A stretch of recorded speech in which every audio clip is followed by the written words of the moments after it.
"You gonna plant all 320? Not this year." That was the whole conversation. Two sentences across a fence line in Mercer County, Ohio, in the second week of April 1984. Bud Calloway was on his tractor, idling down to talk. His neighbor Arlen Voss was walking the field edge, checking soil temperature before his first tillage pass. Bud nodded and drove on. They had farmed adjacent ground for 19 years. They did not need more words than that.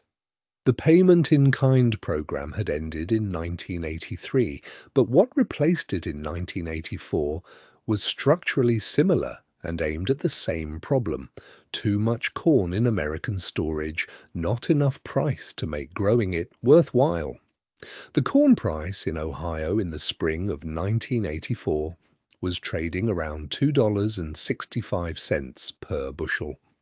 The cost of producing a bushel of corn in Mercer County, land, seed, fertilizer, chemicals, fuel, equipment, ran approximately $2.80 to $3.10 per acre bushel, depending on the operation. At $2.65, every bushel of corn grown in western Ohio in 1984 was being grown at a loss. Not a small loss, a structural loss, the kind that had been building since 1981, and that did not have a market solution in sight, because the problem was not scarcity. The problem was abundance. Ohio in 1984 was not the epicenter of the farm crisis in the way that Iowa and Nebraska and Kansas were. The crisis in those states had been amplified by land values that had peaked higher, debt loads that had climbed further, and the particular concentration of grain farming that left operators with fewer options when commodity prices fell. Western Ohio had its own version of the same pressure, not as acute, but present in the same ways. Land values that had risen through the late 1970s were now falling. The operating loans that had made sense at $1,800 per acre, land values, made less sense at $1,200. The margin between the cost of production and the market price had been negative for corn for 2 years and showed no sign of correcting on its own. The federal acreage reduction program was the government's attempt to reduce supply by paying producers to reduce planted acreage. The mechanics of the program were complicated in their specifics, but simple in their logic. If farmers planted less corn would be produced, prices would eventually rise, and the structural loss built into every bushel grown in 1984 would resolve itself. The program worked partially. It did not work fully. And in the gap between what it offered and what individual farmers with above-average ground could earn by planting, men like Arlen Voss did their own math and reached their own conclusions. The federal government's response was a program that paid farmers to not plant. The mechanics varied by year and by crop, but the 1984 structure offered participating corn growers a payment in cash and commodity certificates in exchange for removing a specified percentage of their base acreage from production.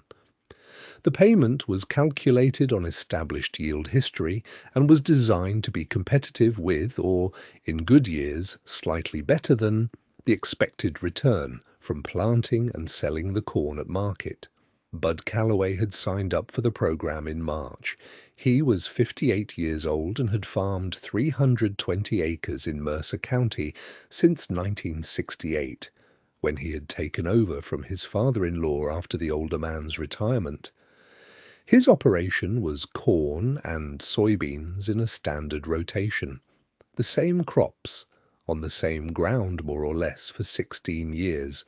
He carried a land note that he had refinanced in 1981 when rates had been high and he had not had much choice, and that he was now servicing at 12.5% with 7 years remaining. His equipment was paid off. His operating line was modest. He was not in crisis. He was operating close enough to zero margin that a bad year could put him there. He was going to fallow 40 acres of his best ground, take the government payment on that acreage, and plant the remaining 280 acres to corn and soybeans.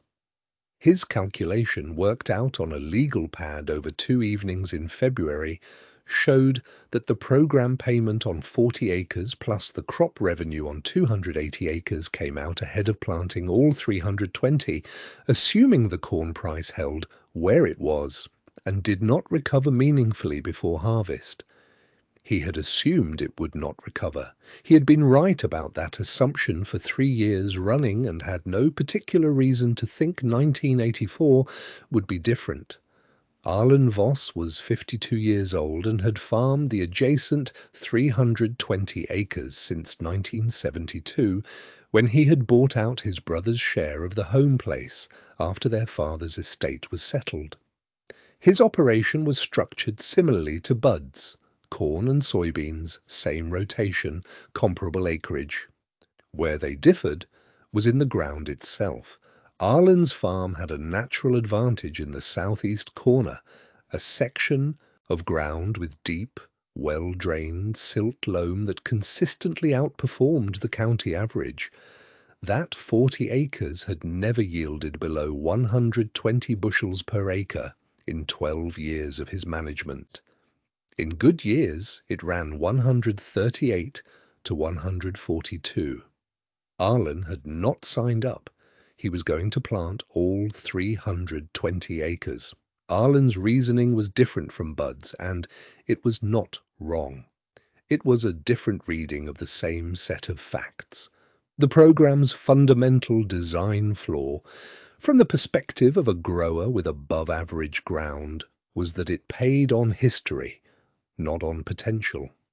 It looked backward at what your ground had produced on average and paid you to not produce that average amount. If your ground was average, the payment approximated your opportunity cost reasonably well. If your ground was better than average, the payment systematically undercompensated you for what you were giving up. This was not a secret. County extension offices across Ohio had run the numbers and published them. The farmers who were most likely to opt out of the program were the ones who already knew their ground outperformed the formula. Arlen did not need the extension office to tell him what his southeast 40 acres did every September. He had been watching that corner of the farm for 12 years. After 12 years, you don't just know the average. You know which corner stays wet in a cold spring, which field dries out first, where a good yield number actually means something and where it's just the floor. Arlen knew what that Southeast 40 was capable of.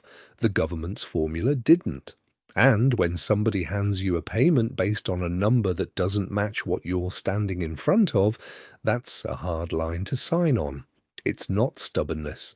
You just know what you know. The acreage reduction program paid on established base acreage and yield history.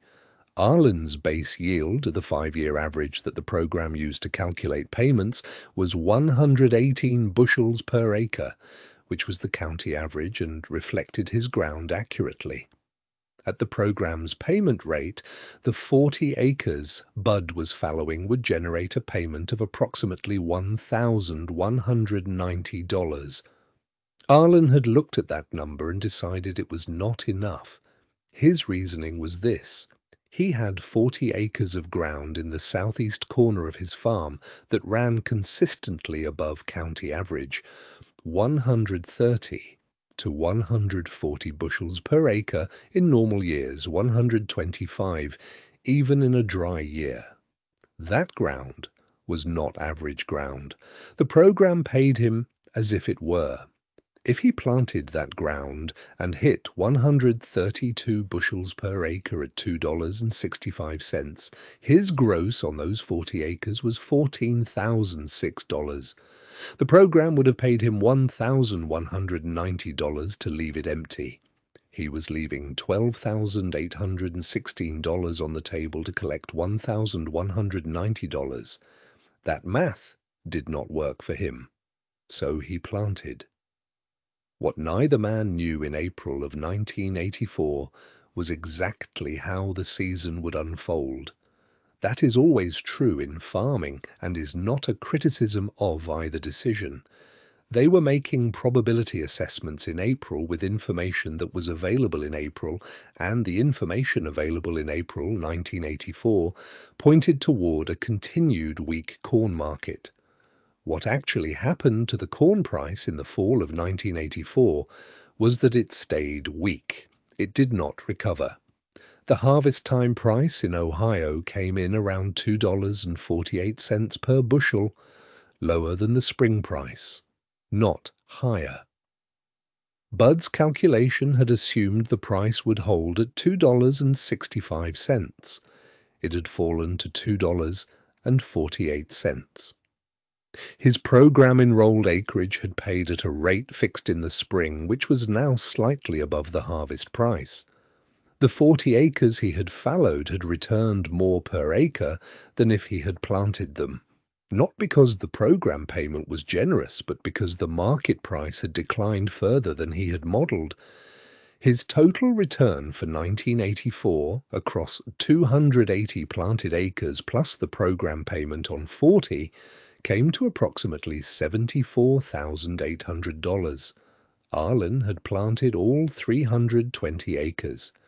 His average yield came in at 121 bushels per acre, slightly below his best grounds potential because a wet June had created some drainage issues in the southeast corner that had knocked the yield back from its typical performance. 121 bushels at $2.48 on 320 acres came to $96,067. More acres, more bushels, more gross revenue, more cost. Arlen's variable costs on 320 acres, seed, fertilizer, chemicals, fuel, ran approximately $68,000. His gross minus variable costs was $28,067. Bud's variable costs on 280 acres ran $59,500. His gross crop revenue minus variable costs was $38,780. Add the program payment of $1,190 and his net contribution margin was $39,970. Arlen had more gross revenue. Bud had better margin. I want to stop here because it's easy to read this as Bud made the right call and Arlen made the wrong one. But flip the price. Corn comes in at $2.85 instead of $2.48, and the whole thing reverses. Same two men, same decisions, same ground. Now Arlen's the smart one, and Bud left money on the table. The only thing that separated a good decision from a bad one in this story was 17 cents. That's it. Not skill, not judgment, just where the price landed. Neither man had made a mistake. That is the part of this story that is easiest to miss and most important to understand. Arlen had correctly identified that his southeast 40 acres were above average ground that the program undervalued. He had correctly calculated that planting them at $2.65 would outperform the program payment, if the price held. The price had not held. It had fallen 17 cents between April and October, which had changed the outcome but had not made his reasoning wrong. Bud had correctly identified that the program payment, locked in at spring prices, provided a hedge against a continued price decline. He had correctly assessed that his operations margins were thin enough that reducing variable cost exposure was more valuable than maximizing gross revenue. He had made the same judgment that farmers across the Corn Belt were making in the spring of 1984, And it had come out slightly better than Arlen's approach in this particular year. In a year when the corn price had recovered to $3.10 by harvest, the outcome would have been reversed. Arlen would have had the better margin, Bud would have left money on the table by fallowing productive acres for a payment that underperformed the market. They both knew this. They had talked about it in November, after the harvest was in and the settlement sheets were done. The way farmers talk about decisions after the outcome is known, not with recrimination, not with the false confidence of hindsight, but with the genuine curiosity of two people who had looked at the same situation and reached different conclusions and were now comparing notes. Bud had come out ahead in 1984. He said so and did not make more of it than that. Arlen had come out behind on margin, but had kept his full operation running and his equipment utilized and his ground producing, which mattered for reasons that did not show up in the 1984 numbers: soil health, crop rotation, the planted acres base that would determine his program payments in future years if he decided to enroll. He said so, and Bud nodded. They were both right. That was the conversation. The November conversation lasted about 20 minutes. They were standing at the end of Bud's drive, where the county road ran between the two farms, in the kind of late autumn afternoon that comes after harvest is done, and the pressure of the season has lifted, and there is finally time to think about what happened and why. Bud had brought out 2 cups of coffee. They stood there with the cups and talked through the numbers the way they had been talking through harvest numbers for 19 years, without competition, without the need for one of them to be right and the other wrong, with the particular frankness that comes from knowing someone long enough that there is no point in performance. Bud said his land note payment in November had felt less difficult than it had in recent years. Not easy. Less difficult. Arlen said his operation had produced more bushels than Bud's and had cost more to produce them, and that in 1984 the math had worked against him, and that in a year with a different price outcome the same approach would have worked in his favor.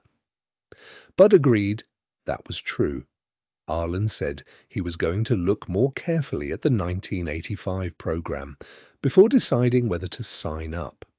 He said the formula for calculating base yield payments had not kept pace with what his best ground was actually producing, and, until it did, the program was asking him to accept below-market compensation for above-market ground.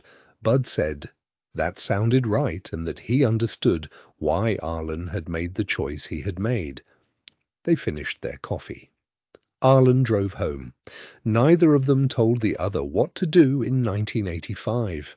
The 1984 acreage reduction program enrolled approximately 30% of eligible corn acreage nationally, less than the USDA had projected when designing the program and less than was needed to meaningfully reduce the surplus. Farmers like Arlen, who had above-average ground and above-average yields that the program's formula did not capture accurately, had rationally opted out. Farmers like Bud, who were operating on thin margins and valued the certainty of a locked payment over the uncertainty of the market, had rationally opted in. The program had not failed. It had encountered the basic problem that any program based on average calculations encounters when applied to a population with above-average variance. The farmers who have the most to gain from not participating are the ones most likely to opt out. In Mercer County, Ohio, that dynamic had played out across a fence line in 2 sentences in April. In November, it had been re-examined over 2 cups of coffee at the end of a gravel drive. Neither man had been wrong.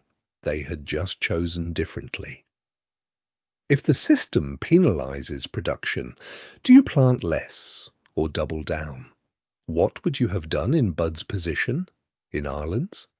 Leave a comment.